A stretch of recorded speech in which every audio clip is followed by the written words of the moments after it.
masing-masing itu sudah umum terjadi ya, kecuali kalau misalnya pertengkaran ini bisa dikurangi, jelas tetap bermusuhan tapi tidak terlalu besar. Tapi ini kan sudah besar, jadi wajar itu terjadi. Tapi sekarang kita lihat lagi dari segi efeknya apa. Kalau efek itu hanya sekedar kita mendapatkan pendukung dari media atau kita tidak mendapatkan pendukung dari masyarakat maupun media, ya itu sih bukan masalah besar. Tapi sekarang kita perhatikan juga apakah etis untuk disebarkan, lalu juga bagaimana efek terhadap anak-anaknya. Anak itu anak bersama. Bu, apakah ini bisa dibilang nanti imbasnya bisa pembunuhan karakter terhadap Paula dan anak-anaknya, Bu? Pas dia tahu anak seperti ini, pembunuhan karakter nggak sih, Bu? Sekarang ini kan anak bersama, jangan kita persoalkan polanya. Jadi di sini apa yang lebih penting sih? Pertengkaran berdua atau memperhatikan masa depan anak? Yang kedua-duanya merupakan anak masing-masing dan memang diperjuangkan untuk menjadi ini diperjuangkan kan, bahwa diperjuangkan oleh istri dan maupun suami untuk ikut mereka. Jadi mereka kan sayang anaknya ke anaknya. Kenapa anak disayangi itu kok dilibatkan? Otomatis akan terlibat nanti, apalagi nanti oleh pada saat sekolah.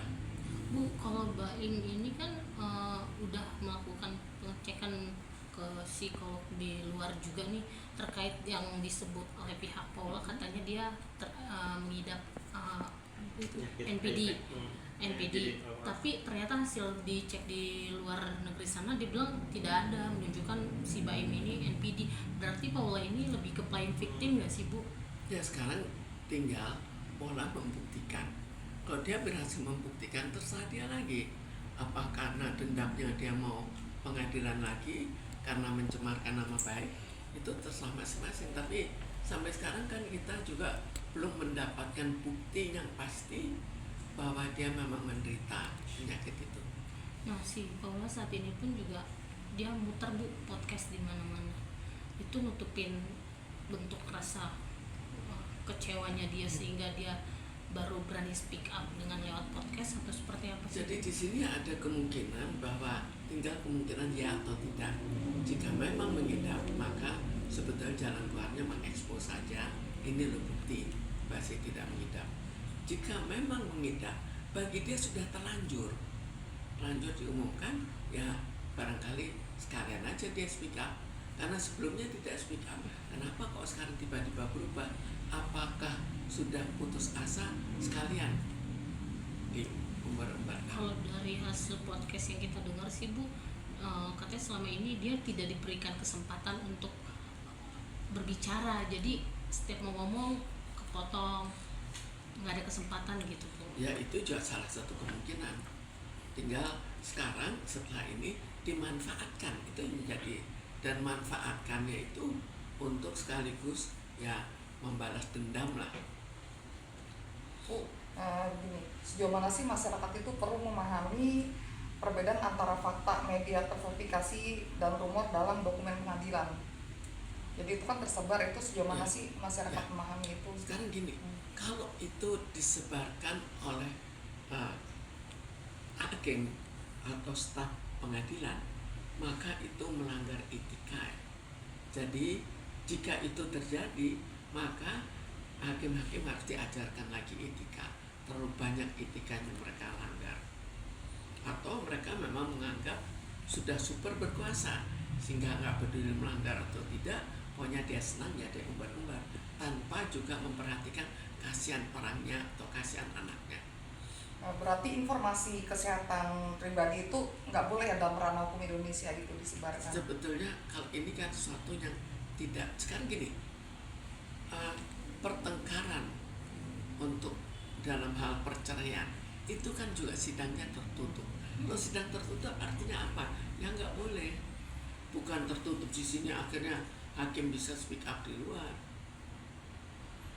Tapi kalau misalkan si Paula ini dia bilangnya sih kalau selama di podcast tuh pihak dari si Baim sendiri yang melakukan kayak adanya perselingkuhan, KDRT. Nah ini lebih cenderung si Paulanya memang